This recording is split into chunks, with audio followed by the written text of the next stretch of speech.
Amigos, hoy les traigo una historia que tiene de todo: amor, música, excesos, tragedia y hasta rumores de un romance secreto con Shakira.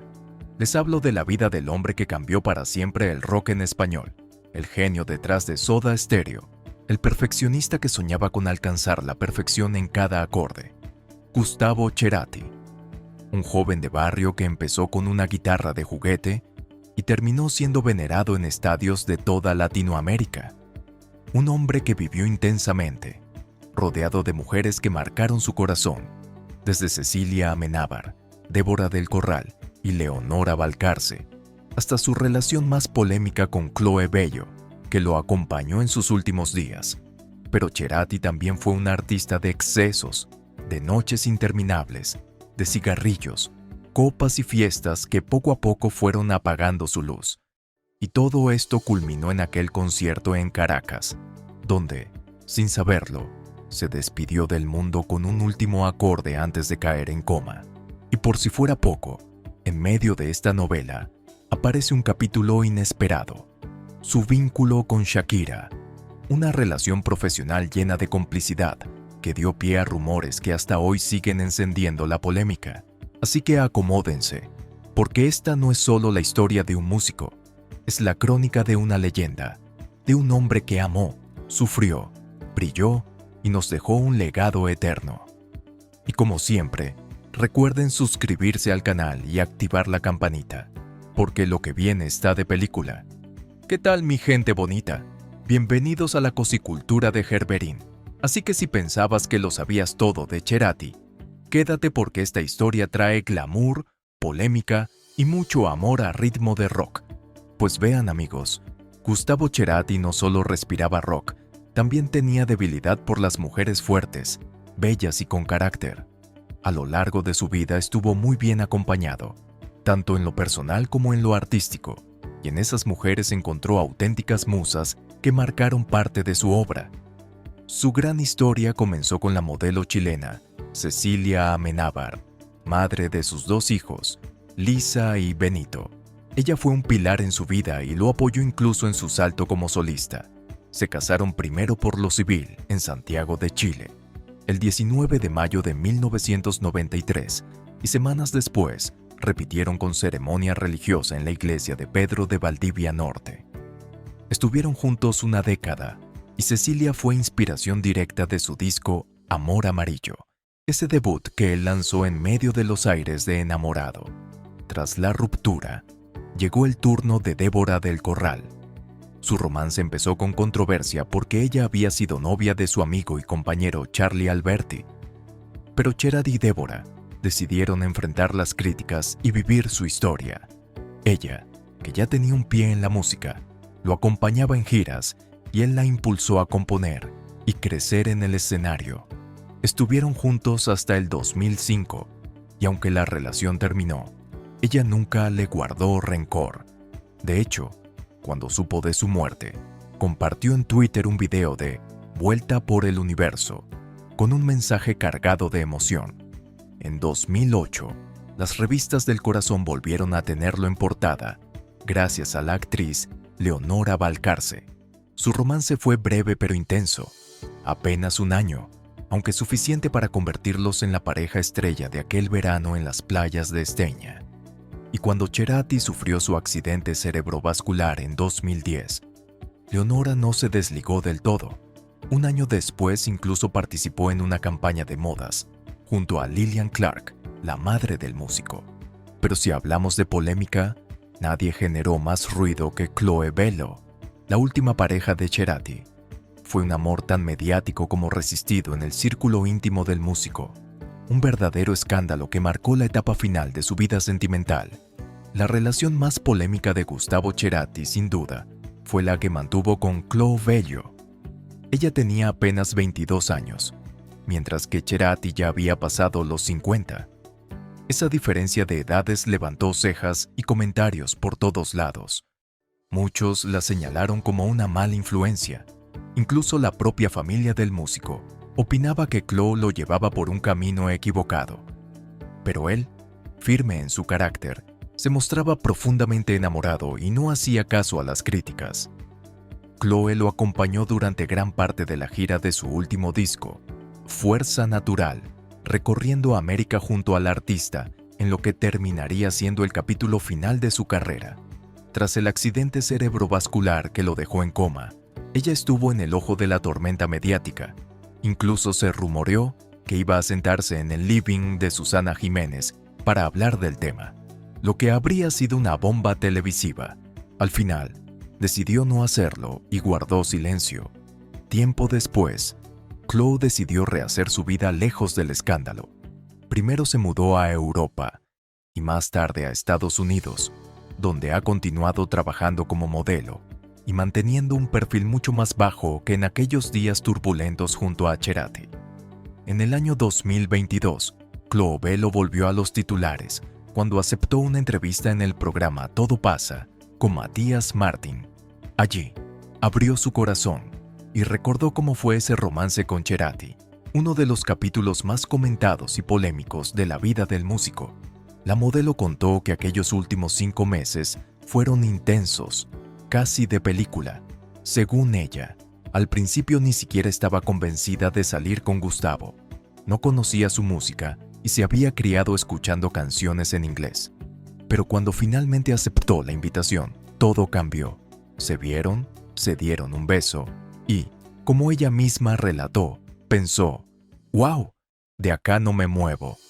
Al día siguiente ya estaba con las maletas mudándose a la casa del artista.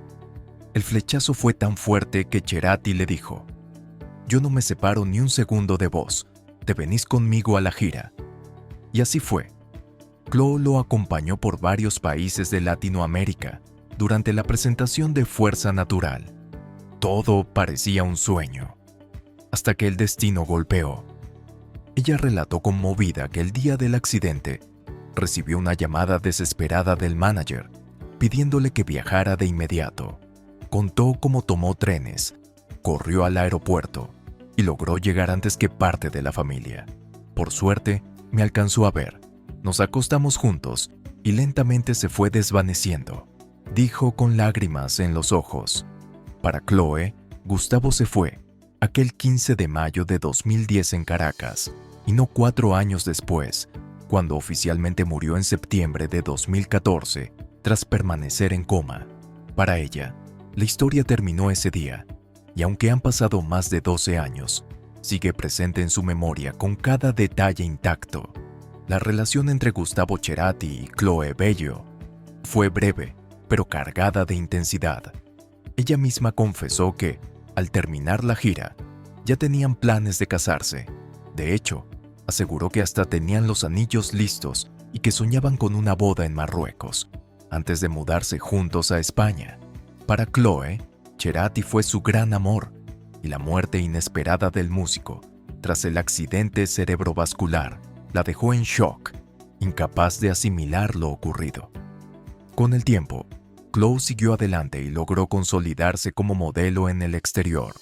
Estudió teatro en Nueva York y años después, cumplió uno de sus grandes sueños de infancia, trabajar como actriz en Argentina, donde actualmente participa en la serie Buenos Chicos. A pesar de todo, ella asegura que el recuerdo de Cerati es imborrable, un amor que marcó su vida para siempre. El canto final de Gustavo Cerati, nadie lo vio venir, ni siquiera él mismo. El sábado 15 de mayo de 2010, el músico argentino llegó al estadio de la Universidad Simón Bolívar, en Caracas, para cerrar con broche de oro la extensa gira de Fuerza Natural, su último gran trabajo. Había aterrizado en la capital venezolana un día antes, proveniente de Bogotá, cargando el cansancio lógico de una agenda interminable entre aeropuertos, hoteles, entrevistas, comidas rápidas y escenarios que lo reclamaban semana tras semana. En ese entonces, algunos medios especularon con la idea de que Gustavo había salido de fiesta la noche previa en el Club Moulin Rouge, en Sabana Grande. Sin embargo, una investigación posterior del medio venezolano, el estímulo desmintió la versión. Ni los dueños ni los DJs de aquella noche recordaban haber visto al líder de Soda Stereo entre los asistentes. Lo cierto es que Cerati se había quedado en su hotel para descansar. aunque su aspecto al día siguiente sí delataba un trasnoche evidente. A pesar de todo, cumplió con lo programado. Pasado el mediodía llegó al recinto, donde primero tenía un meet and greet con los ganadores de un concurso de Twitter.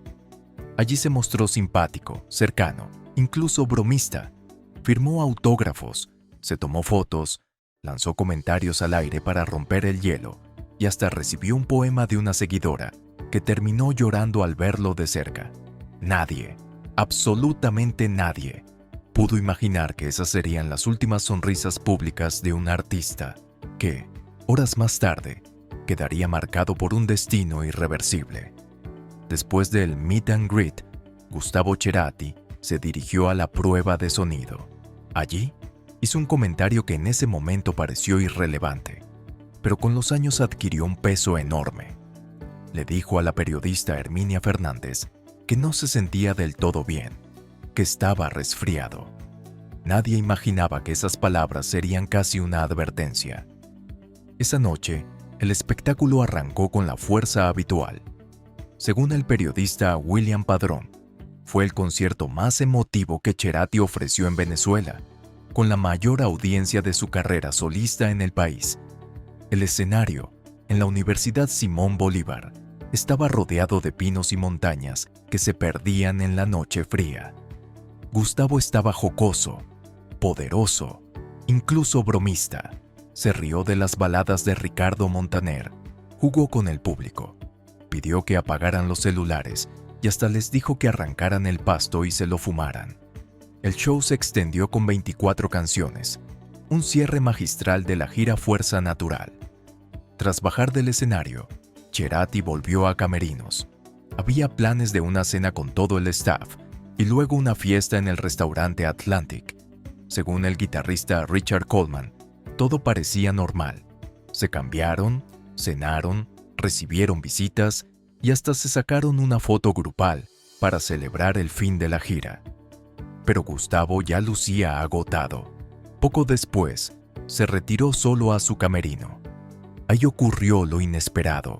Una isquemia lo golpeó de repente. Perdió el control de la mano y el brazo. Alguien del equipo entró y lo encontró en mal estado. Los pasillos se llenaron de un murmullo extraño. Adrián Taberna, su ingeniero de sonido, lo miró y entendió que algo terrible estaba pasando. Llegaron paramédicos, le tomaron la presión y lo subieron a una camilla. Gustavo aún estaba consciente. Cruzó miradas con Coleman antes de ser llevado a la ambulancia. La atmósfera de celebración se disolvió en segundos. Fue trasladado al centro médico La Trinidad, pero el destino jugó una mala pasada. Un apagón cubría toda la zona. El hospital estaba sin luz. Aún así, lograron estabilizarlo, aunque el diagnóstico era preocupante. Al día siguiente, domingo 16, Cerati despertó, pero ya no era el mismo. Estaba confundido, con el cuerpo rígido y el costado derecho entumecido. No podía hablar. Se tocaba el brazo sin lograr moverlo. Golpeaba con rabia la baranda de la cama con la mano izquierda, como si quisiera despertar de una pesadilla. Intentó levantarse, ayudado por Taberna, y al mirarse en el espejo, notó la rigidez en su rostro. La comisura de su boca ya no respondía. Era el inicio de un camino sin retorno. El accidente cerebrovascular había marcado el destino del hombre, que hasta horas antes había hecho vibrar a miles con su música. El cerebro de Gustavo Cerati se inflamó hasta niveles intolerables, ejerciendo una presión que obligaba a una cirugía de urgencia. Su familia llegó al día siguiente desde Buenos Aires y, para el martes 18 de mayo, toda Latinoamérica sabía que uno de los más grandes héroes del rock en español estaba librando una abrupta batalla entre la vida y la muerte. Comenzó así una larga agonía que se extendió durante más de 4 años, hasta el 4 de septiembre de 2014, cuando finalmente falleció en Buenos Aires. El mundo de la música quedó en silencio, y sus seguidores sintieron que una parte del rock se había apagado para siempre. El periodista William Padrón, testigo de aquel último show en Caracas, se quedó con una postal que con los años se volvió tan simbólica como estremecedora. Recordaba a Cerati mirando los pinos que rodeaban el estadio, respirando el aire fresco de la montaña y diciendo algo así como: «Aquí podría morir en paz». Palabras que, sin saberlo, marcaron el epílogo de su vida artística y personal. Tras el accidente cardiovascular de Gustavo Cerati, comenzó un verdadero infierno para Chloe Bello, la modelo que era su pareja en aquel entonces. Ella misma confesó que tuvo que salir huyendo del país porque los medios la destrozaron sin piedad. Pasó más de 10 años trabajando y viviendo en el extranjero, buscando un respiro, hasta que finalmente regresó a Argentina con la intención de reconciliarse con sus raíces y retomar su carrera actoral en Buenos Aires. Según contó, desde los 22 años prácticamente vivía con una maleta en la mano. Venía por un par de semanas y se iba otra vez, incapaz de quedarse mucho tiempo en un mismo lugar. Esa inestabilidad, sumada a la persecución mediática, la marcó profundamente, porque aunque solo compartió 5 meses de relación con Cerati, su nombre quedó atado para siempre al del músico. Cuando él falleció en 2014, los medios la volvieron el blanco de críticas y comentarios despiadados. «Fue un circo diabólico, una cosa macabra», declaró años después, recordando cómo la hicieron sentir culpable y desbordada en medio del dolor. Era apenas una chica y no tuvo la oportunidad de vivir su duelo en paz. Con el paso del tiempo, Chloe aprendió a mirar a Cerati como un ángel guardián, un recuerdo luminoso entre tanta oscuridad. Pero aún hoy confiesa que vivir en Buenos Aires es chocante, porque cada rincón le recuerda lo que perdió y lo que los demás no le permitieron llorar tranquilamente. Y lo dice claro: nunca quiso dinero, ni fama, ni lujos. Lo único que pedía era algo tan simple como paz mental. Se dice que la vida de Gustavo Cerati estuvo marcada por los excesos y que estos terminaron pasándole factura. Según varias versiones, sus noches estaban llenas de fiestas interminables, cigarrillos y copas de alcohol que nunca faltaban.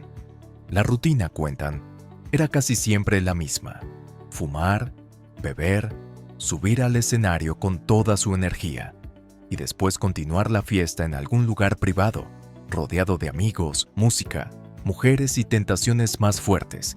Pero lo que muchos aseguran fue determinante en su accidente cerebrovascular fue el consumo de la famosa pastillita azul, justamente en los días en que salía con la joven de 22 años, Chloe Bello. El detalle es que Cerati ya cargaba con antecedentes graves de salud.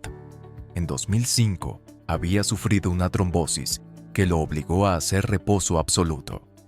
Aunque años más tarde declaró en entrevistas que había dejado atrás el cigarro y los excesos, la realidad es que su cuerpo no pudo resistir. Tras aquella presentación en Caracas, su organismo simplemente colapsó. La leyenda del rock latinoamericano se desvanecía justo en el momento en que la gira que tanto había soñado llegaba a su fin. En una entrevista, Gustavo Cerati confesó que había dejado el cigarrillo y hasta se enorgullecía de haberlo hecho sin necesidad de parches ni ayudas externas. Decía que aquel susto de salud habría sido suficiente para abrirle los ojos. Después de los 40, cualquier golpe del cuerpo es una alarma, un llamado urgente a cambiar de vida. Él lo veía como un desafío personal, como algo que debía superar, porque era la única manera de enfrentarse a esa advertencia que le había dado su propio organismo. Reconocía que ese cambio implicaba aceptar ciertas limitaciones, pero también lo entendía como una oportunidad de transformación. Era, en sus palabras, una forma de oponerse al destino y tratar de escribir su propia historia con más calma, aunque la realidad terminaría demostrando que esa batalla contra sí mismo no fue fácil de ganar. Así fue la vida de Gustavo Cerati, aquel chico de barrio en Barracas, Buenos Aires, que desde muy joven mostró una sensibilidad artística fuera de lo común. Pasaba horas dibujando, creando historias y soñando con mundos distintos. A los 9 años, un regalo cambió su destino, una guitarra que se transformó en su obsesión y en la llave hacia el universo del rock.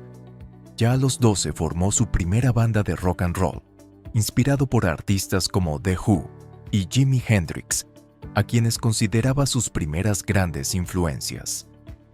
En su adolescencia, tocaba en iglesias locales, sin imaginar que algún día llenaría estadios en todo el continente.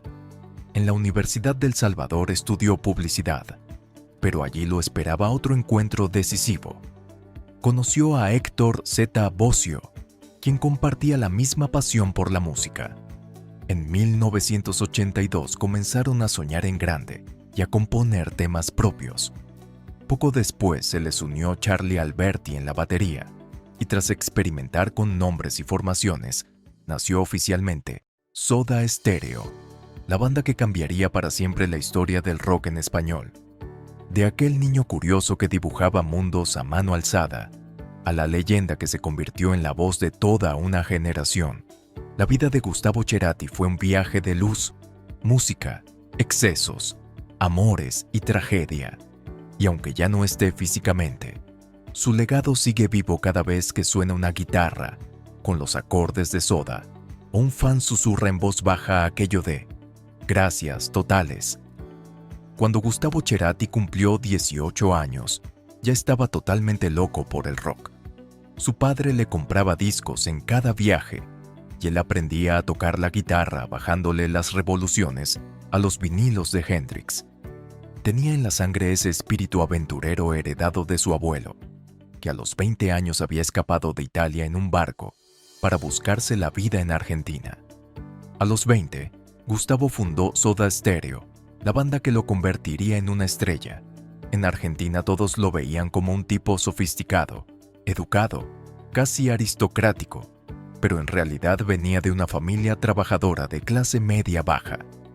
Nada le fue regalado. Todo lo conquistó con su talento, su obsesión y su hambre de experimentar el mundo.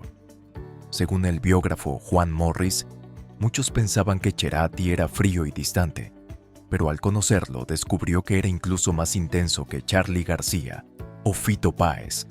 Y lo cierto es que gran parte de sus tormentos y alegrías quedaron escondidos en su música. Amor Amarillo reflejaba la enfermedad de su padre y la llegada de su hijo Benito.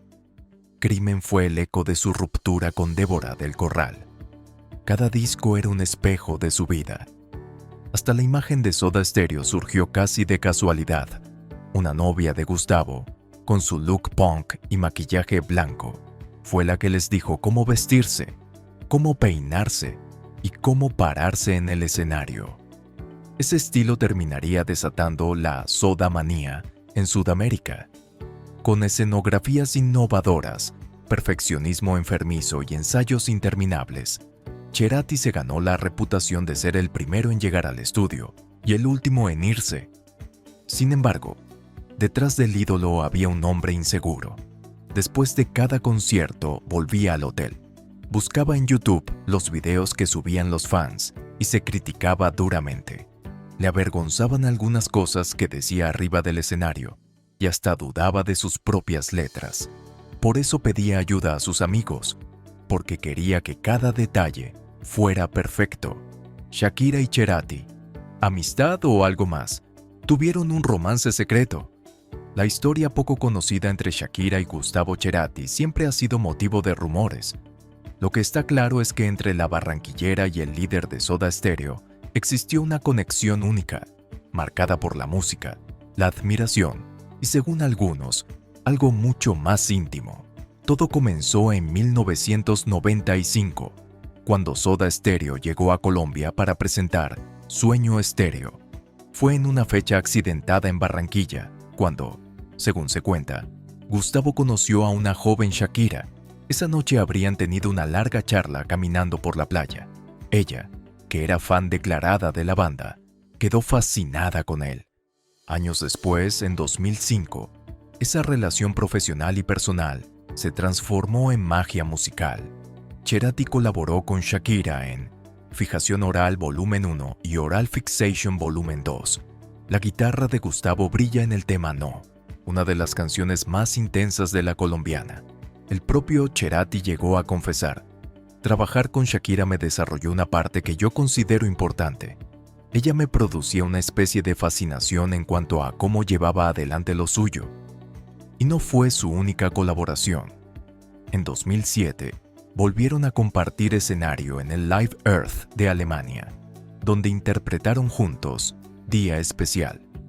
Shakira lo presentó ante el público con estas palabras: quiero presentarles a un gran amigo mío y artista asombroso, el líder de una de mis bandas favoritas en el mundo entero, Soda Stereo, Gustavo Cerati.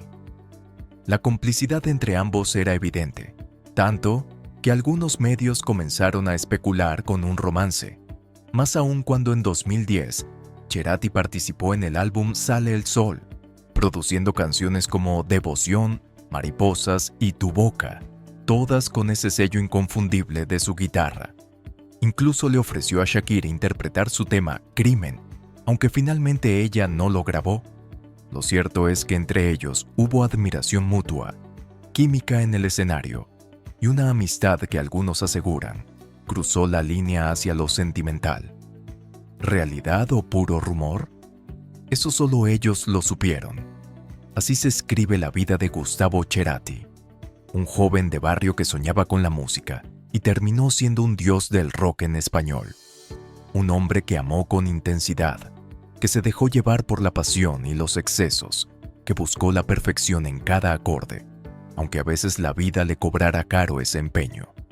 Lo vimos brillar con Soda Stereo, reinventarse como solista, amar a mujeres que fueron su refugio e inspiración, y hasta despertar rumores de un romance secreto con Shakira, la estrella colombiana que siempre lo admiró. Lo vimos entregarse en cada escenario, hasta aquella última noche en Caracas, cuando su cuerpo dijo basta, pero su música quedó flotando en el aire como un eco eterno.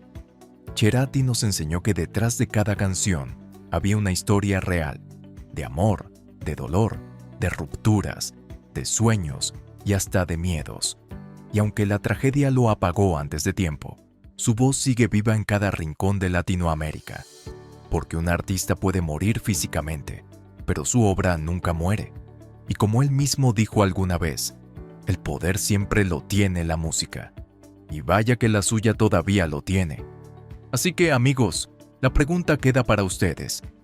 ¿Cuál creen que fue el verdadero legado de Cerati? ¿Su música o su vida llena de historias? ¿Fue Shakira solo una colega más en su carrera o el secreto mejor guardado del rock latino? Déjenmelo en los comentarios y no olviden suscribirse al canal, darle like y activar la campanita, porque aquí en la Cosicultura de Gerberín seguimos contando las historias que nadie se atreve a contar. Y recuerden, gracias totales. Adiós.